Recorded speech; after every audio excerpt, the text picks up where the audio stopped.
ভারতবর্ষের ঝাড়খণ্ডের গিরিডি জেলার বুকে অবস্থিত পরেশনাথ পাহাড় শুধুমাত্র প্রাকৃতিক সৌন্দর্যের জন্য নয়, এটি জৈন ধর্মের এক মহা পবিত্র তীর্থক্ষেত্র হিসেবে সুপরিচিত। প্রায় ৪,৪৭৯ ফুট উঁচু পরেশনাথ পাহাড়ের ধার্মিক গুরুত্ব অপরিসীম। বিশ্বাস করা হয় জৈন ধর্মের ২৪ জন তীর্থঙ্করের মধ্যে ২০ জন তীর্থঙ্কর এই পাহাড়েই মোক্ষ লাভ করেছিলেন।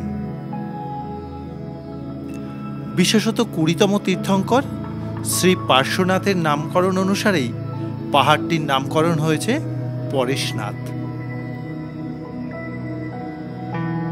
পুরো পাহাড় জুড়ে বহু জৈন মন্দির, দিগম্বর এবং শ্বেতাম্বর সম্প্রদায়ের ধর্মস্থান রয়েছে।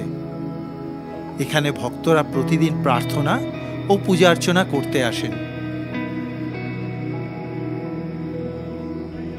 প্রাকৃতিক সৌন্দর্যের দিক থেকেও পরেশনাথ পাহাড় মনোমুগ্ধকর। চারপাশে ঘন জঙ্গল, ঠান্ডা হাওয়া আর পাখিদের ডাক যে কোনো ভ্রমণার্থীর মনকে অন্য এক জগতে পৌঁছে দেয়। আর তার মধ্যে বর্ষাকালে পাহাড়ের ঢাল জুড়ে ঝর্ণার কুলকুল শব্দ আর চারপাশে সবুজে মোড়া প্রাকৃতিক সৌন্দর্য পাহাড়ের চলার ক্লান্তিকে দূরে সরিয়ে মনকে অপূর্ব এক শান্তি এনে দেয়। আজ আমার তীর্থযাত্রার লক্ষ্য ছিল শান্ত প্রকৃতি আর আধ্যাত্মিকতার মেলবন্ধনে গড়ে ওঠা শান্তি, অহিংসা, সাধনা ও মুক্তির প্রতীক পরেশনাথ তীর্থক্ষেত্র। আমি যাত্রা শুরু করলাম কলকাতা স্টেশন থেকে। কলকাতা স্টেশন থেকে সকাল 11টা 45 মিনিটে জম্বু তাওয়াই এক্সপ্রেস ধরেছিলাম। দিনের বেলা 6 ঘন্টা জার্নি বলে আর রিজার্ভেশন করা হয়নি, জেনারেল কম্পার্টমেন্টেই যাব। আমি ট্রেনে উঠে সিট পেয়ে গেলাম। নির্দিষ্ট সময় ট্রেন ছেড়েও দিল। আমি কলকাতাকে বিদায় জানিয়ে যাত্রা শুরু করলাম।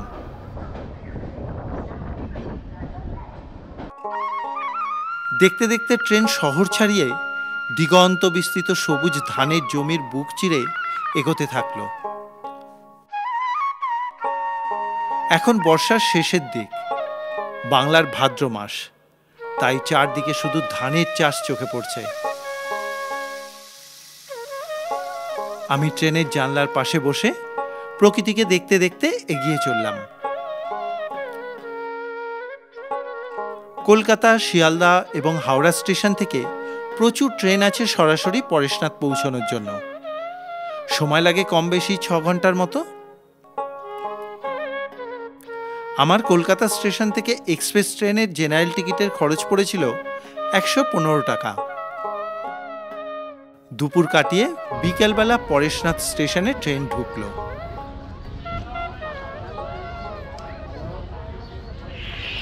এখন বাজে সন্ধে 5:45।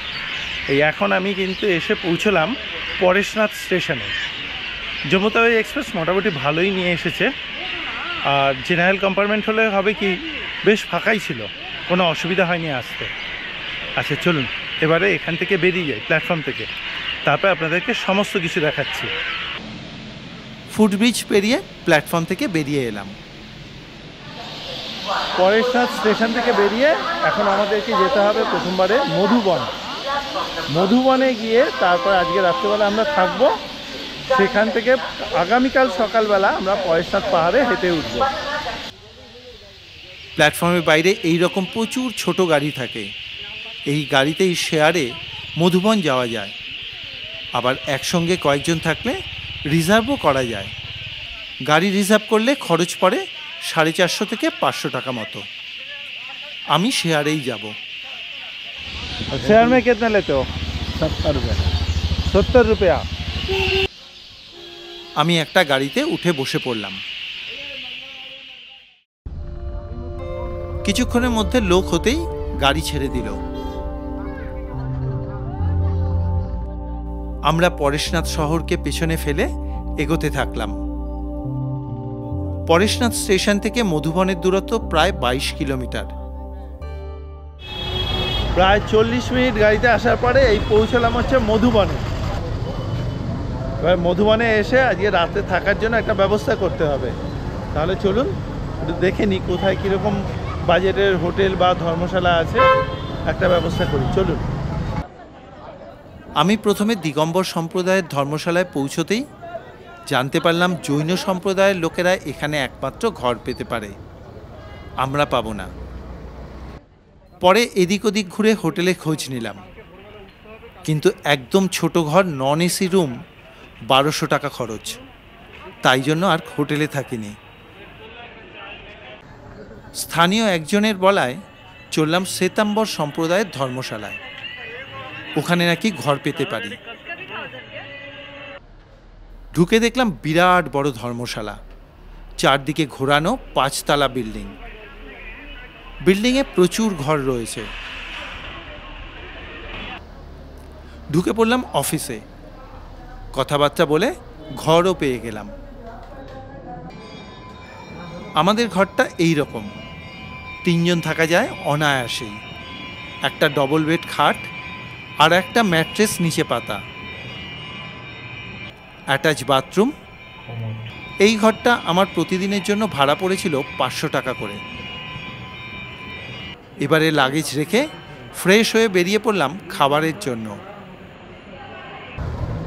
এই বোধহয় প্রথম কোনো তীর্থস্থানে এসে আমাকে রুম পেতে এত কষ্ট করতে হলো। যাই হোক, রুম তো পেলাম, ভালো, বেশ রুমটা বেশ ভালো। আর এখন বেরিয়ে পড়েছি হচ্ছে রাত্রে খাবো বলে, কারণ আজকে সকালবেলা বাড়ি থেকে ভাত খেয়ে বেরিয়েছিলাম, তারপরে আর সেরকমভাবে কিছু খাওয়া হয়নি। এখন এখানে সামনে কোথাও নিরামিষ হোটেলে খাওয়া দাওয়াটা করব। চলুন তাহলে যাওয়া যাক। সামনে হেঁটে কিছুটা এগিয়েই ঢুকে পড়লাম একটা খাবার হোটেলে। খাবার অর্ডার দিতেই খাবার চলে এলো। খাবার দিয়েছে, প্রথমবারেই দিয়ে গেল হচ্ছে 2 রকম সবজি, ডাল, আর তার সঙ্গে এই হচ্ছে রুটি, ওই ঘি লাগানো, এটা পাঁপড়, আচার, এরপরে ভাত আসবে। এটা এখানে খাওয়া কিন্তু পুরোটাই থালি সিস্টেমে। এখানে আনলিমিটেড খাওয়া দাওয়া, মানে আমি যতটা খেতে পারবো বা আপনারা যতটা খেতে পারবেন ততটাই ওনারা দেবেন। মাথা পিছু থালি হচ্ছে 120 টাকা করে। এখানকার খাবারের মান বেশ ভালো। খেয়ে ফিরে এলাম ধর্মশালাতে। এবারে চলে এলাম ধর্মশালার মন্দিরে। এখানে তখন ভজন অনুষ্ঠান চলছে। আমিও শ্রোতা হয়ে বসে পড়লাম। ভজন শুনতে শুনতে মনটা আনন্দে ভরে উঠল। তখন মন্দির চত্বরে আধ্যাত্মিক পরিবেশের সঙ্গে ভক্তদের এই ভক্তিভাব এখানকার পরিবেশ এত সুন্দর করে তুলেছে, সেটা শুধুমাত্র এখানে বসেই অনুভব করা যায়। আমি বেশ কিছুক্ষণ এখানে বসে রইলাম। এরপর বেরিয়ে পড়লাম।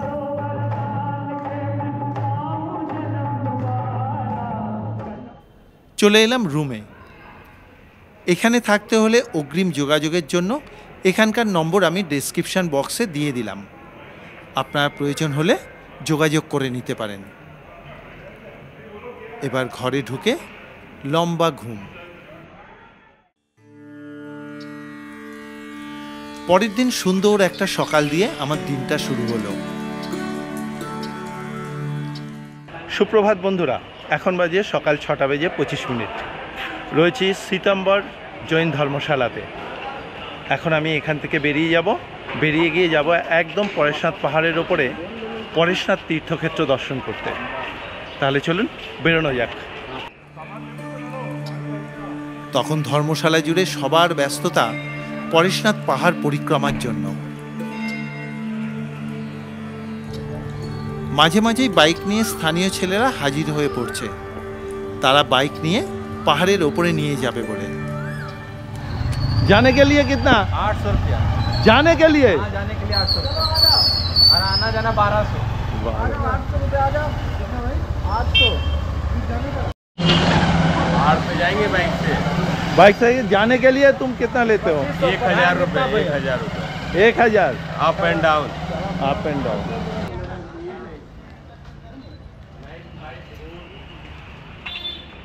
कितना लेते हो? वो भैया बता रहे नहीं नहीं, तुम बोलो कितना लेते हो? 1200 रुपये आने जाने के। जाने के लिए 700। দেখতেই তো পাচ্ছেন এখানে বাইকের অপশান রয়েছে। একদম পরেশনাথ পাহাড়ের ওপরে যে পরেশনাথের মন্দির আছে তার 1 কিলোমিটার আগে পর্যন্ত নিয়ে যাবে। তবে রেটের কোনো ঠিক নেই, যার থেকে যেরকম পাওয়া যায়। কেউ 300, কেউ 400, কেউ 500, শুধু ওয়ান সাইড। আবার কেউ যাওয়া আসা মিলে 1500 টাকা, 1200 টাকা, যা খুশি তাই চাইছে। বার্গেনিং করে নিতে হবে। চলুন আমরা হেঁটেই যাব।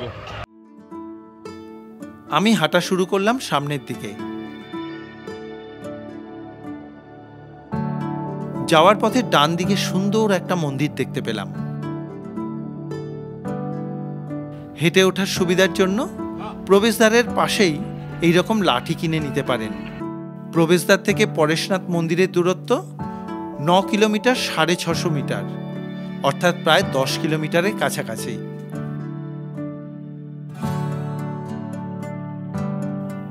আমি প্রবেশদ্বার দিয়ে ঢুকে পড়লাম।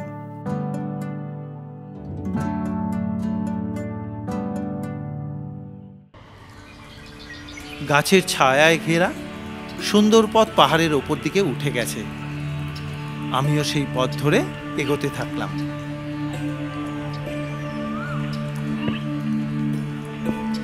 আমার ওপর দিকের রাস্তায় মানুষ তখন হেঁটে চলেছেন।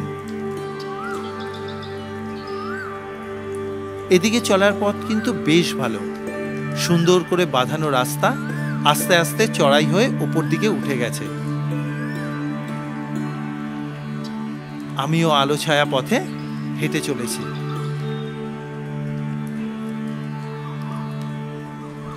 রাস্তা কিন্তু খুব একটা যে চড়াই তা নয়, তবে এখন গরম লাগছে খুব, রোদ্দুরটা উঠে গেছে। আপনারা চেষ্টা করবেন একটু ভোর ভোর বেরোতে, তাহলে কিন্তু সব থেকে ভালো হবে। চারদিকে শাল, সেগুন, মৌহা, পলাশ, বিভিন্ন গাছেদের মধ্যে দিয়ে আমাদের এই সুন্দর চলার পথ। চারদিকে গাছে ঢাকা বলে অনেকটা বাঁচোয়া। আমাদেরকে এই পথে এখন যেতে হবে একদম পাহাড়ের ওপরে যে পরেশনাথ মন্দির আছে সেই মন্দিরে। সেটা হচ্ছে 9 কিলোমিটার। ওখানে পৌঁছে তারপরে আরও 9 কিলোমিটার ডিস্টেন্সের মধ্যে বিভিন্ন মন্দির দর্শন করতে হবে, করে তারপরে আবার 9 কিলোমিটার রাস্তা এই নিচের দিকে নেমে আসতে হবে। মানে আজকে হচ্ছে আমাদের প্রায় 27 কিলোমিটার পদযাত্রা। চলুন যাওয়া যাক। পাশে বন দপ্তরে লাগানো বোর্ড দেখে বুঝতে পারলাম এখানে চিতল হরিণ, কৃষ্ণসার হরিণ, শেয়াল, বন্য শুয়োর, ভাল্লুক, এমনকি লেপার্ডেরও দেখা পাওয়া যায়।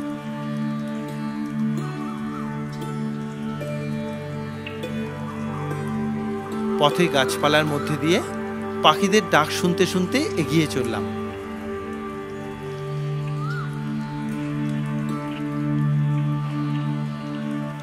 চারদিকে ঘন সবুজ গাছপালা আর পাখিদের ডাকের শব্দ মিলে অসম্ভব সুন্দর এক পরিবেশ খুঁজে পেলাম। প্রায়শই এই পথে বাইক আরোহীর দেখা পাওয়া যাচ্ছে। পথ চলতে চলতে অনেকেই জানতে চাইল বাইকে করে যাব কিনা। আর কিছুটা এগোতেই একটা মন্দির দেখতে পেলাম। আরো কিছুটা এগিয়ে ঢুকে পড়লাম মন্দিরে। এখানে কিছুক্ষণ সময় কাটিয়ে বেরিয়ে পড়লাম।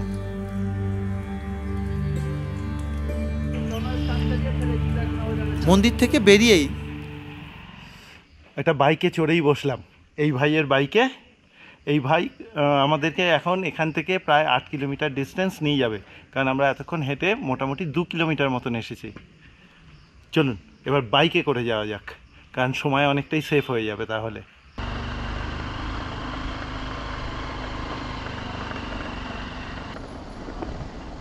এ পথে সাধারণত হেঁটে বা ডলিতে যাওয়াটাই উচিত। বাইকে যেতে হলে বেশ রিস্ক থাকে। আমি বাইকে করে যাওয়ার পর মনে হয়েছিল এই পথটুকু আমি অনেকটাই ঝুঁকি নিয়ে ফেলেছি।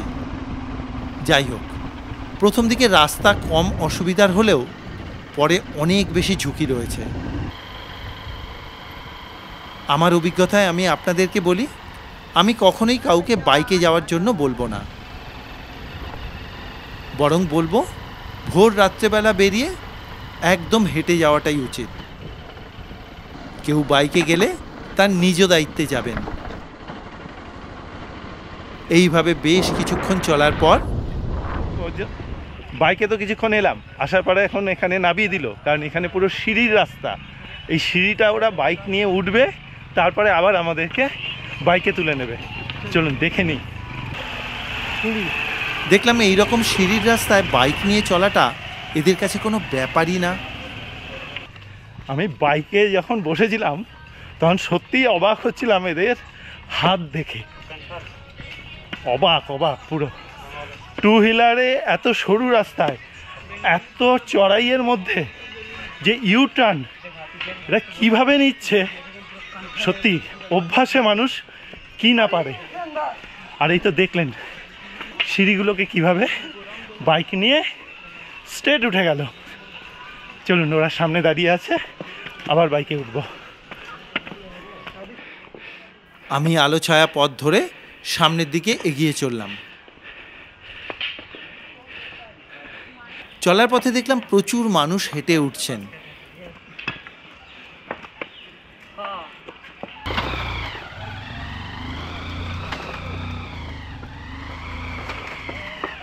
এবারে একটা চায়ের দোকান দেখে চা খেয়ে নিলাম। একটু চা খেয়ে নিলাম, চা খেয়ে আবার একটুখানি হেঁটে উঠবো সিঁড়িপথটা, তারপরে গিয়ে আবার বাইকে উঠতে হবে। ভালো লাগছে বেশ, আমার তো বেশ মজা লাগছে, আনন্দ লাগছে। চলুন যাওয়া যাক। কীরকম লাগছে পায়ে হেঁটে? সাজা লাগছে, মজা নেই আর, অ্যাডভেঞ্চার আছে। অ্যাডভেঞ্চার আছে, এটা তো ঠিক। রিল দেখে চলে এসেছিলাম, কি ভুল করেছি। ইনস্টাগ্রামে রিল দেখে চলে এসেছে। রিলসের ভিউ খুব ভালো। আর এখানে এসে সবার তোমরা কোথা থেকে? কলকাতা। কলকাতার কোথায়? দমদম। বাহ, যেতে যেতে কয়েকজনের সঙ্গে দেখা হলো, এরা সবাই কিন্তু বাঙালি এবং এসছে দমদম থেকে। জয় বাংলা। জয় বাংলা। এবারে সবাই মিলে এগোতে থাকলাম সামনের দিকে। চলো আমরা এগোই। পরেশনাথ পাহাড় সাধারণ কোনো ট্রেক নয়, এটি হলো শান্তি, অহিংসা, সাধনা এবং মুক্তির প্রতীক এক পদযাত্রা, যেখানে ভক্তি আর আস্থাই শেষ কথা।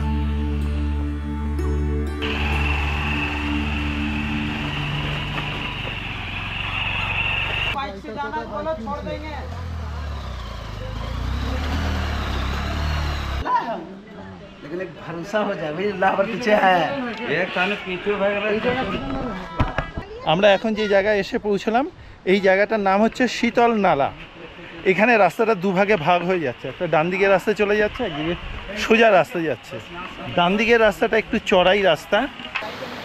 আরও একটু এগিয়ে চলে এলাম শীতল নালাতে। জঙ্গলের মধ্যে পাহাড়ের গা বেয়ে জলের ধারা নেমে এসে ছোট্ট একটা ঝর্ণা তৈরি করেছে। জায়গাটা বেশ সুন্দর লাগছে। এই সীতা নালার থেকে এই দিক দিয়ে পায়ে হাঁটা পথ উঠে গেছে। আবার চললাম বাইকের দিকে। এবারে আমাকে বাইকে ডান দিকের খাড়া পথ ধরে নিয়ে চলল। প্রচণ্ড ঝুঁকি নিয়ে পৌঁছলাম বাইক রাস্তার শেষ পথে। ওহ, কি প্রচণ্ড চড়াই, বলে বোঝাতে পারবো না। আমি ক্যামেরাতে ছবি তুলতে পারলাম না, এই জন্য ক্যামেরা ভেতরে ঢুকিয়ে দিতে হলো। আমাকে যে বাইকে করে যে ভাই নিয়ে এলো, সে বললো ক্যামেরাটা ভেতরে ঢুকিয়ে দিতে। আমরা ওই ডান দিকে চড়াই রাস্তা দিয়ে কিন্তু উঠেছিলাম, ভয়ঙ্কর চড়াই আর ভীষণ ইউটার্ন। যাই হোক, আমরা এসে পৌঁছলাম এই ডাক বাংলোতে। এবারে এখান থেকে পরেশনাথ মন্দির হেঁটে যেতে হবে, মোটামুটি বোধহয় 1.5 কিলোমিটার মতন ডিস্টেন্স। চলুন তাহলে যাওয়া যাক। এবারে হাঁটা লাগালাম মন্দিরের উদ্দেশ্যে। যাওয়ার পথে ডলি দেখতে পেলাম। डोली कितना लेते हो? डोली हाँ, डोली कितना लेते हो? 5600 रुपया। आना जाना? हाँ, এইমাত্র যে আমরা ডলি দেখলাম, এই ডলিটা বললো হচ্ছে শুধুমাত্র এই ডাক বাংলো থেকে ডাক বাংলো পর্যন্ত, অর্থাৎ আমরা যেখানে পর্যন্ত এসে পৌঁছেছি এইখান থেকে পাহাড়ের ওপরে যা যা মন্দির আছে সেই মন্দিরগুলো 9 কিলোমিটার রাস্তা ঘুরিয়ে দেখাবে, এর জন্য এই খরচটা। আর নিচ থেকে এইখানে ডলিতে আসতে গেলে খরচ আছে হচ্ছে 7,000 টাকা। চলুন এবারে আমরা পরেশনাথ মন্দির দর্শন করতে যাই, এখান থেকে ওই 1 কিলোমিটারের কাছাকাছি। তখন পাহাড়ের গা জুড়ে মেঘ জমে রয়েছে, দূরের কিচ্ছু দেখা যাচ্ছে না, তাই মনটা কিছুটা খারাপ লাগছিল। পাহাড়ের ওপরে এতটাই উঠে এসেছি, নিচ দিয়ে মেঘ যে ভেসে যাচ্ছে সেটা দেখতে পাচ্ছি। খুব সুন্দর জায়গাটা, তবে এখন তো মেঘ করে রয়েছে, বাইরের দূরের দৃশ্যটা দেখতে পাচ্ছি না। তবে এখানকার স্থানীয় কয়েকজন মানুষ বললো যে এখানের ওয়েদার এরকম পাল্টাতে থাকে, কোনো সময় মেঘ, কোনো সময় আবার ঝলমলে আকাশ। দেখা যাক, চেষ্টা করব আপনাদেরকেও দেখাতে। চলুন যাওয়া যাক। সত্যি কিছুক্ষণের মধ্যেই প্রকৃতির অপূর্ব এক খেলা দেখতে পেলাম। হঠাৎই পাহাড়ের গা বেয়ে মেঘগুলো যেন কোথায় হারিয়ে গেল। আস্তে আস্তে সামনের ওই পাহাড়ের চূড়াটা স্পষ্ট হয়ে উঠল।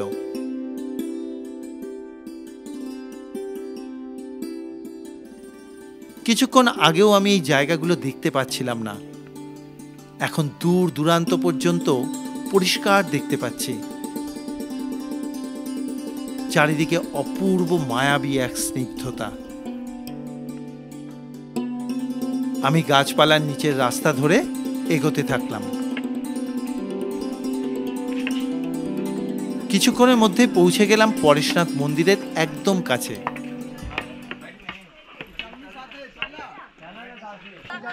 একটু এগোতেই চোখে পড়ল ভক্তদের ভিড়, তারা এখানে বিশ্রাম নিচ্ছেন। আরও একটু এগোতেই মন্দিরে যাওয়ার সিঁড়িপথ পড়ল।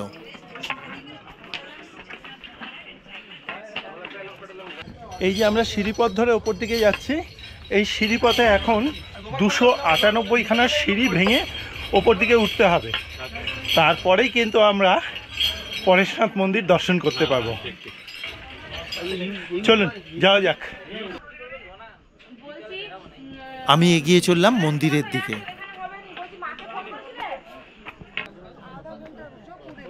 কিছুক্ষণের মধ্যেই পৌঁছে গেলাম মন্দির চত্বরে। এবারে লম্বা খাড়া সিঁড়িপথে উঠতে থাকলাম মন্দিরে পৌঁছানোর জন্য। এই এসে পৌঁছে গেছি পরেশনাথ মন্দির। চলুন ভেতরটা দর্শন করে আসি। এটি পরেশনাথ পাহাড়ের সর্বোচ্চ শিখর। প্রায় 4,479 ফুট উঁচুতে এই মন্দির অবস্থিত। সম্পূর্ণ মন্দিরটি সাদা মার্বেল পাথর দিয়ে তৈরি করা হয়েছে। আমি আস্তে আস্তে মন্দিরে ঢুকে পড়লাম।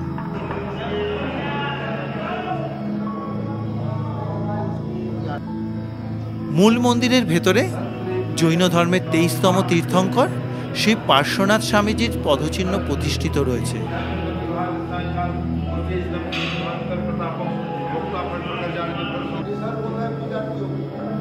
এখানেই শ্রী পার্শ্বনাথ স্বামীজি গভীর সাধনা করে মোক্ষ লাভ পেয়েছিলেন। মন্দিরের ভেতরে জৈন ধর্মের নিয়ম মেনে শ্রীচরণের পূজা অর্চনা হয়ে থাকে। আমিও শ্রীচরণকে প্রণাম জানালাম। এবারে গর্ভমন্দির থেকে বেরোতে সামনের নাট মন্দিরে দেখলাম অনেকেই পূজা অর্চনা করছেন। নাট মন্দিরের মতন জায়গাটা বেশ সুন্দর। এখানে কিছুক্ষণ কাটিয়ে বেরিয়ে পড়লাম। ততক্ষণে মন্দির চত্বর আবার মেঘে ঢেকে গেছে, চারদিকটা কিরকম মোহময়ী হয়ে উঠেছে। পরেশনাথ মন্দির দর্শন করে বেরিয়ে পড়লাম, খুব ভালো লাগলো। চলুন এরপরে আছে আরেক পাহাড়ে গৌতম স্বামী মন্দির, সেটাও দর্শন করে আসি। চলুন। আবার সিঁড়িপথ ধরে নেমে এলাম।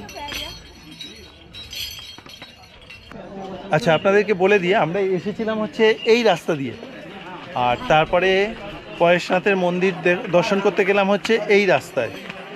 এবারে যাব হচ্ছে ঠিক এর মুখোমুখি এই দিকের রাস্তাতে। এই রাস্তা ধরে আমরা সোজা এগোবো গৌতম স্বামী মন্দির দর্শন করতে। এবারে আরও কিছুটা এসে ডান দিকে এগোলেই দেখতে পাওয়া যাবে দ্বিতীয় তীর্থঙ্কর অজিতনাথ প্রভুর পদচিহ্ন মন্দির।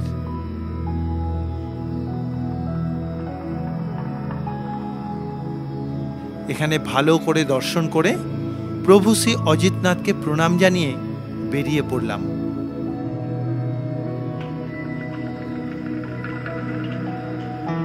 এরপর আবার এগোতে থাকলাম। বাপরে বাপ, কি ঢালু রাস্তা!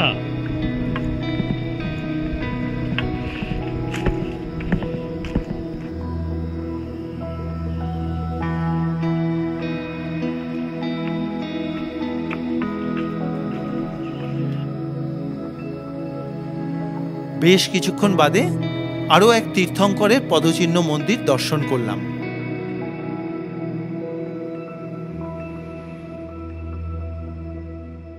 প্রচুর ভক্ত পায়ে হেঁটে পরেশনাথ পাহাড় অর্থাৎ সম্মেদ শিখরজি পরিক্রমা করছেন।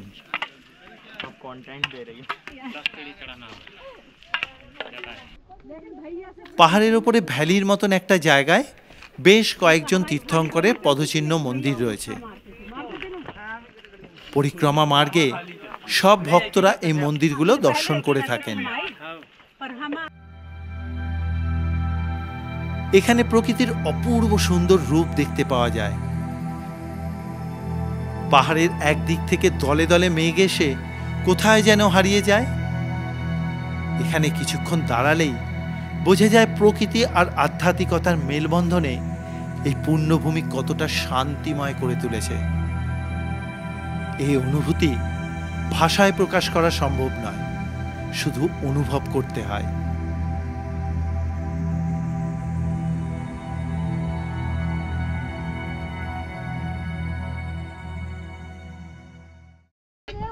विश्वमतीनाथ भगवान की जय। जय हो जय हो जय हो प्रभु। আমি এখানে বেশ কিছুক্ষণ বসে তারপরে এগিয়ে চললাম। পথে পড়ল সোমতিনাথ সহ অন্যান্য বেশ কয়েকজন তীর্থঙ্করের সমাধি মন্দির। আজকের এই পরেশনাথ তীর্থক্ষেত্র দর্শন আপনাদের কিরকম লাগছে অবশ্যই কিন্তু একটা মতামত জানাবেন কমেন্ট বক্সে। প্রতিবারের মতন এবারেও কিন্তু আপনাদের কাছে আমার একটা অনুরোধ রইল, কারণ আপনাদের মতামতগুলো আমাকে অনেক বেশি উৎসাহ দেয় বিভিন্ন তীর্থক্ষেত্রে ছুটে চলার জন্য। এরপরে আরও কিছুটা এগিয়ে পৌঁছে গেলাম গৌতম স্বামী মন্দিরে। এই এসে পৌঁছে গেলাম গৌতম স্বামী মন্দির। এই যে আমার সামনে দেখছেন, এটাই। চলুন দর্শন করে আসি। এই গৌতম স্বামী ছিলেন সর্বশেষ অর্থাৎ 24তম তীর্থঙ্কর মহাবীর স্বামীর প্রধান শিষ্য। পরেশনাথ পাহাড়ে তার এই মন্দিরটির নির্মাণকাল সঠিকভাবে উল্লেখ নেই, তবে ধারণা করা হয় এটি মধ্যযুগীয় সময় থেকে গড়ে ওঠা এবং পরবর্তীকালে বহুবার সংস্কার করা হয়েছে। গৌতম স্বামী মন্দিরের পাশেই রয়েছে 17তম তীর্থঙ্কর কুণ্ঠনাথ স্বামীর পদচিহ্ন মন্দির।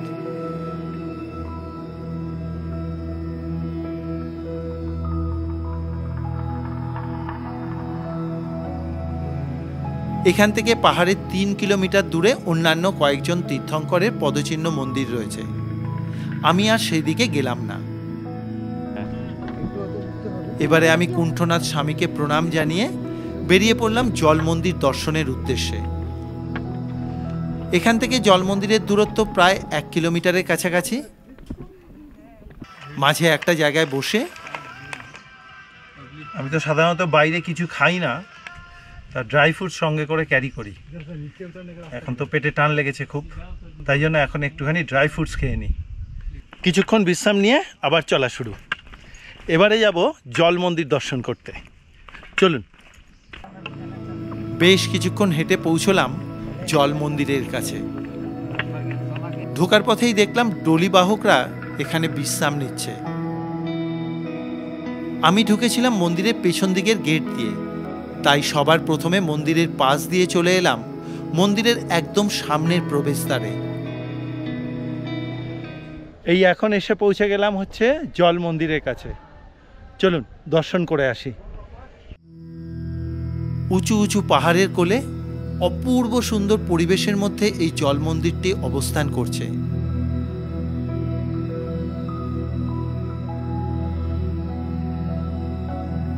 ঢুকে বললাম মন্দিরের সামনের প্রবেশদ্বার দিয়ে।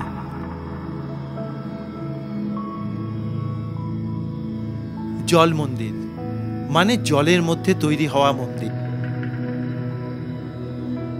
এই স্থানের ধর্মীয় গুরুত্ব অপরিসীম। বিশ্বাস করা হয় এখানে অসংখ্য জৈন মুনি বা সাধু সমাধি লাভ করেছিলেন। এই স্থানটি তীর্থঙ্কর এবং মহাপুরুষদের স্মৃতির সঙ্গে জড়িয়ে রয়েছে। অনেক জৈন ধর্মগ্রন্থে একে অত্যন্ত পবিত্র স্থান বলা হয়েছে। এখানে সাধকরা চূড়ান্ত তপস্যা শেষে মোক্ষ লাভের জন্য দেহত্যাগ করতেন। সাদা মার্বেল পাথর দিয়ে তৈরি মন্দিরটি অপূর্ব সুন্দর।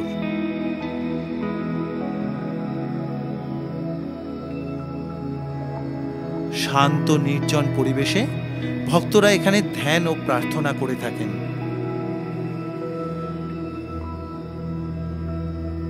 মন্দিরের ভেতরে পদ্মাসনে বসা শ্রী পার্শ্বনাথ তীর্থঙ্করের প্রতিমা অধিষ্ঠান করছে।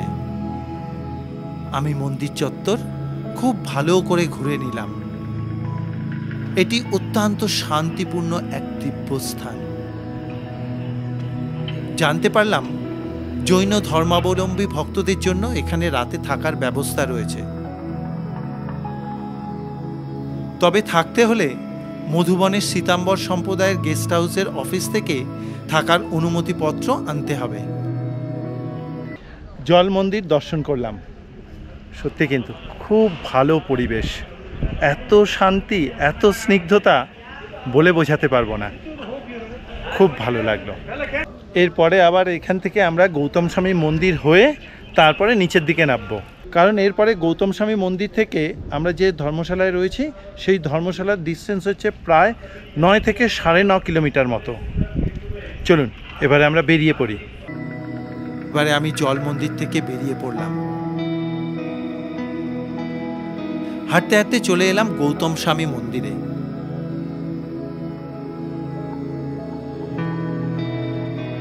এবারে নাবা শুরু হলো।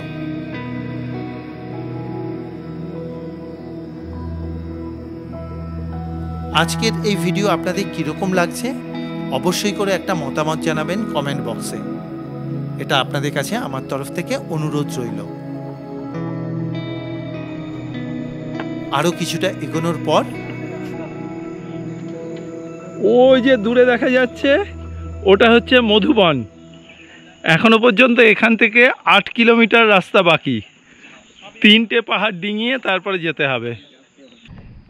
আমি হাঁটতে থাকলাম সামনের দিকে। যেতে যেতে একজন ভক্তকে দেখে অবাক হলাম। কথায় বলে না, ভক্তিতেই শক্তি। তার জলজ্যান্ত প্রমাণ আমার চোখের সামনে।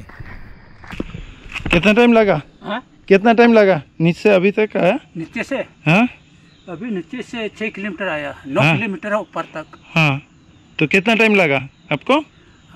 ज़्यादा नहीं लगा, लगता है ठीक है, लगता है 1 घंटा लगता है। ठीक है, संभल के जाइए। हाँ, ওনার দেবতার প্রতি একনিষ্ঠ ভক্তিকে আমি শ্রদ্ধা জানাই। সিঁড়িপথে নামতে নামতে দেখছিলাম স্থানীয় মহিলারা কত কষ্ট করে তীর্থযাত্রীদের জন্য প্রয়োজনীয় জিনিস তুলে নিয়ে যাচ্ছেন। আমিও জঙ্গলের মধ্যে সিঁড়িপথ ধরে নিচের দিকে নামতে থাকলাম।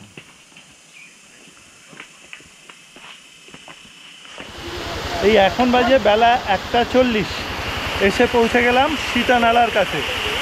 এই হচ্ছে সীতানালা, যাওয়ার সময় দেখিয়েছিলাম আপনাদেরকে। চলুন তাড়াতাড়ি করে আরও নিচের দিকে যাই, এখনো অনেকটা পথ বাকি আছে। তখন শীতল নালাতে অনেকে স্নান করতে ব্যস্ত। এরপর আমি নিচের দিকে নামতে থাকলাম। এখন বাজে বেলা 2:45। অনেকটা পথ কিন্তু হেঁটে চলে এসেছি। এখনও পর্যন্ত বাকি আছে আর 3 কিলোমিটার, মানে মধুবন পর্যন্ত পৌঁছতে। পুরোটাই হাঁটার রাস্তা। তবে আপনাদেরকে একটা কথা বলে রাখছি, এই যে পরেশনাথ পাহাড়ের ট্রেক বা পরেশনাথ দর্শন করা, এটা কিন্তু খুব সহজ কাজ নয়, এটা কিন্তু বেশ কঠিন। আমার যে অভিজ্ঞতা তাতে আমার মনে হচ্ছে প্রায় কেদারনাথ ধাম দর্শন করার মতনই কষ্টদায়ক, কারণ এখানে কিন্তু পথটা বেশি আর রাস্তা ম্যাক্সিমামটাই চড়াই। চলুন আস্তে আস্তে যাই, নিচে গিয়ে আবার কথা হচ্ছে। গাছপালার মধ্যে দিয়ে দীর্ঘ পথ আসার পর এখন বাজে বিকেল 3:50। এসে পৌঁছলাম মধুবনে। মধুবন বলতে যে জায়গা থেকে আমরা হাঁটা শুরু করেছিলাম, এই যে প্রবেশদ্বার এইখানটাতে। এবারে এখানে এখন কিছু খেতে হবে, নিচে দেখি কি পাওয়া যায়, খেয়ে দিয়ে তারপরে যাব ধর্মশালাতে, সেখানে গিয়ে একটু ফ্রেশ হব। আজকেই আমাদের কিন্তু রাত্রেবেলা ট্রেন আছে। আচ্ছা, আজকের ভিডিও আপনাদের কীরকম লেগেছে তা কিন্তু অবশ্যই একটা মতামত জানাবেন কমেন্ট বক্সে। এটা আমার তরফ থেকে আপনাদের কাছে একটা অনুরোধ রইল। আজকের মতন ভিডিও এখানেই শেষ করছি। দেখা হবে আগামী পর্বে আর এক তীর্থস্থানে। সবাই ভালো থাকবেন, সুস্থ থাকবেন। ধন্যবাদ।